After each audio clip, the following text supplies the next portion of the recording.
Without further ado, I'm going to introduce our first speaker. As I mentioned, it is Mtho Maphumulo. He graduated from the UKZN with several distinctions and academic awards and a Dean's commendation. During this period, he serves as an active leadership roles in many student organizations, including the Black Lawyers Association, Student Chapter, Students for Law and Social Justice, and upon completion of his LLB, he joined Adams and Adams, during which he served his articles of clerkship, and now he's a very important senior associate. Mtho, over to you. Good afternoon. Okay, that's better. Thanks, Cohen, for that introduction, but I'm not that very important. Thanks. Thank you very much for joining us. We really appreciate your presence, and we also appreciate those who are joining online. My topic, as Cohen has alluded, it's going to be on the conduct of financial institutions bill, what is now has become known as the coffee bill. And we will look at the impact of this bill on the FSPs and insurers alike. So let's get straight into it. Okay, so I think it is important that we all first get to understand what the coffee bill is, because if you are in the, well, currently or in future going to be in the financial service providers and also the insurance space, it is going to be very, very crucial that you understand what this law is about and what for purposes of compliance, because it's going to raise the bar so high for those who are in this space. So the coffee bill, in summary, it's a bill that purports to consolidate our financial sector laws. Okay, so at this stage, we've got a decentralized system of the financial sector. And many of you would have seen or heard, do know that our financial sector is overly regulated. And what the legislature is trying to do is to try and consolidate the laws as far as possible. Obviously, it's not going to be possible to repeal all the existing laws and all that, but there's going to be a huge shift in the regulation of the financial sector. And so the coffee bill is the second leg of this consolidation. The first part was the Financial Sector Laws, the Financial Sector Regulation Act of 2017, which, it came into effect in 2017. And most of you who are in the financial sector space already, they would be very familiar with the FSCA and the Prudential Authority. So now the coffee bill really is going to consolidate and if I look at it, it's going to be, I would say, the highest law when it comes to the regulation of the financial sector. So the significance of the bill is that it's going, well, there are so many financial sector laws that are now going to fall away. Some will be amended, greatly so. So it is important that we understand the requirements in terms of the coffee bill, particularly because it's going to raise the bar for compliance sake. It's going to raise the bar so high. So I think that's very significant. And also because of the penalties that are going to be handed for non-compliance, I think that's very important. So I think familiarizing ourselves with the bill at this stage, because if we look at, I mean, that's actually the third point there, where we say, well, we ask how far is the coffee bill in the making process, the lawmaking process. So it started in 2018 with the first draft of the bill. Then there was 2020 September, somewhere there was the second draft of the bill. And now there are rumors of a third draft of the bill, but we are keeping a very close eye on that. And if the legislature decides that there is no need for a third draft, this bill in its current form is likely to become law as is. So I think it's important that we align our businesses accordingly, because even if there was to be a third draft, not much is going to change with the existing bill. So I think that just contextualizes the coffee bill, in essence. Then looking at the changes that are going to be introduced by the coffee bill in the legislative framework. I've already indicated that we have an overly regulated financial sector, and there are so many laws when it comes to the financial services. So it is going to be very important I can just take a step back to say it is normal for the laws to take this long to come into place, but for this one, it is particularly long because there are so many acts. There's a lot of refinements that have got to go into the law making in this regard. So I think if we have to look at what are the shortfalls of the existing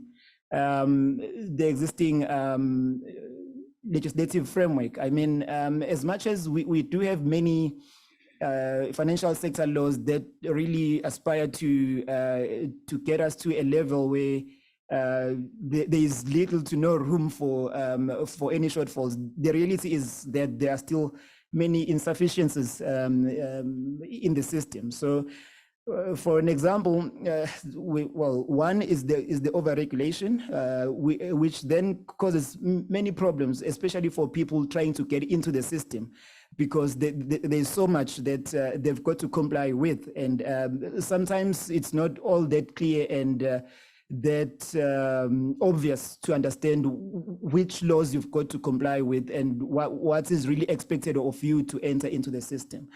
Then the second, the other issues that are, that the coffee bill purports to deal with are the issues of financial sector inclusion, currently exclusion, but it purports to now deal with that and ensure that there is a greater reach and a greater inclusion of mostly the marginalized groups of the population, Then also the issues of, particularly with the financial sector, as much as we've got the Financial Sector Regulation Act, which really, it does emphasize the issue of treating customers fairly and all that. There's still a lot to be done in that regard because the current law does not, it's not easy to enforce the current laws in that regard. So it's very easy for, it's not easy necessarily, but there are ways in which the financial service providers and insurers can try and get around that particular point of treating customers fairly. So it will be important that with the coffee bill, it is going to be possible for the financial customers to enforce those principles, and also the issue of transformation in the financial sector space. We do have all these laws that all purport to deal with the issue of transformation, and I mean, if we look at what has been achieved thus far, is it enough? Maybe the answer is no. So those are some of the issues, and that the coffee bill purports to deal with, and hence the coffee bill.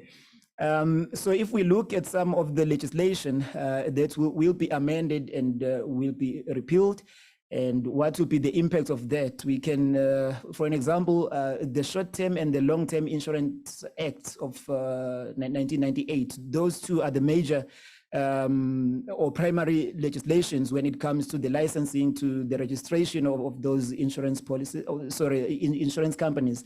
So now that's going to fall away, but we're still going to have Insurance Act of 2019. And obviously now the coffee bill is also going to speak to the issues of licensing and the registration. We can also think of the Phase Act. The Phase Act is also going to be repealed, except that the what's this now? The definition section is going to remain there. Some of the the acts to be amended, it's your medical schemes act, your pension funds act, etc. So it will be very important to really understand now going forward, which if say you are in the insurance space, you need to be very familiar with or have a very good understanding of the registration and the licensing that is required in terms of the coffee pill. Then if we look at the positives that are going to, well, we can expect from the coffee pill, it's going to be basically the current shortfalls. That's what this act is trying to speak to, the issues of financial sector inclusion, and also with regards to the licensing and the registrations, to make it less cumbersome and less onerous for those young and smaller role players who are trying to just make their way into the financial sector space, be it as a financial service provider, be a brokerage firm, or the insurance companies and the underwriters. So I think it's going to take off a great deal of the in terms of the documents and whatever has got to be submitted to ensure compliance for licensing and registration purposes. So those are some of the positives that we can expect from this bill. Then obviously there will be debates that will come with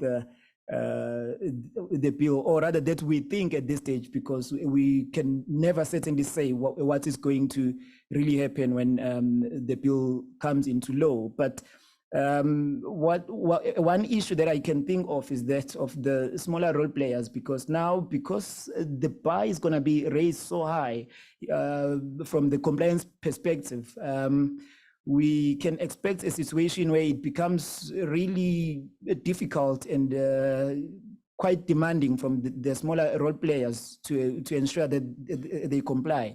And this is the issue that we saw, or that was there when the Phase Act came into place around 2002, 2003, many years back. So we may run into those similar issues again with the coffee pill.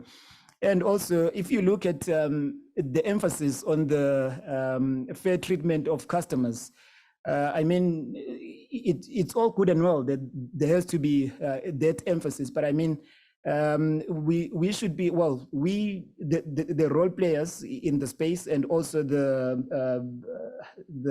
adjudicators and the decision makers, they will have to be very wary of running into a situation where placing greater emphasis on the customers lends us to a situation where there is unfair treatment towards insurers and the FSPs that will have to be really guided against.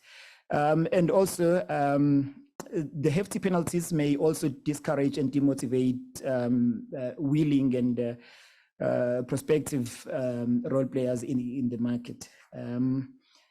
Then if we were to look at the takeout, I would say at this stage, it would be very crucial that we keep a very close eye on the draft, the draft bill, or the bill coming into law. And I think that way we can keep in touch and just keep tabs with us all in that space, because we will be keeping a very close eye on that. And also, I think at this stage already, because we know the law is going to come into place, be it in 12 months or 24 months max, it will come into place more or less in its current form. It will be very important to review at this stage, review your policies, review your compliance regulations, and in so doing, you minimize the chances of those huge penalties that are prescribed or suggested in terms of the coffee pill. So I think at this stage, those are the key takeaways that we can look out for or be wary of. And on that note, I would like to thank you. And if there are any questions, I'm happy to take any, and we can also chat outside after the session, or after all the sessions that the speakers are still going to have. Yeah, and we can communicate via email or whatever form. I think the gentleman, right? Yes, yeah. Okay, I'll just ask my question quickly. Just from an enforcement perspective, what type of enforcement mechanisms have the or not, or is envisaged for non-compliance? Yeah. So Cohen, I think more or less it's going to be what we are seeing currently with the FSCA and the Financial Services Tribunal. We've seen some hefty penalties for things such as unfair treatment of financial customers, where hefty penalties in the region of above 20 million have been handed down to the FSPs and some insurers. So I think in that regard, we can, well, with the bar now in terms of compliance going to be that high, we can expect more and more of such hefty penalties coming into play. Yeah. I would just like to make some comments on the financial services sector and some of the issues which are affecting it, particularly with this new legislation, pending new legislation. The issue of treating customers fairly. Yeah. For many customers, their interpretation of this is that credit standards will be relaxed. But the Prudential Authority also requires that depositors should be recognised. And I think we might find that there's going to be some debate as to how to interpret credit standards and expansion of banking services. Yeah. Because clearly, if a bank loses its credit culture, the bank disappears. So that I think is the first issue. And then the second issue is, with the discussion on creating a state-owned bank, will the same standards that are applied to a state-owned bank also be applied to the private sector banking industry? Yes, with regards, the first point that you raise, I fully agree with it. And the second part, I mean, in the absence of any law that can be enacted, it will have to be the laws that are in place that regulate the financial sector. But I mean also there may be issues of compliance also from, if now it's the state-owned entity, you know, there may be some issues, but some acts, for example, I can think of the Financial Sector Regulation Act. I think that act can also more or less apply even if it was to be a state-owned bank. Yeah, so those are very interesting. That's a very good question, and it's quite interesting, I think. Yeah. Thanks so much, Mtho. I think I have one more question. Is there no question in front? Yes. Question in the room? There is, there is. Okay. Question which might be related to the question that the gentleman just asked, but Yeah. I'm going to ask it in Yeah. you know, in your view, how can like smaller FSPs, small and medium-sized FSPs, or insurers, which I know that's your field in particular, how can they ensure that they're not like pushed away by the cumbersome or onerous operational requirements? Yes, Cohen, I think at least on that point, we've got a reference point. If we look at what happened with the Phase Act of 2002, I think at this stage, as I did briefly touch on my presentation to say, I think it will be important that the partnerships from the smaller guys, the smaller role players, do take place. There has to be partnerships and, well, strategic partnerships to ensure that there is compliance, particularly from the operational requirements perspective. Yeah. So yeah. Thank you.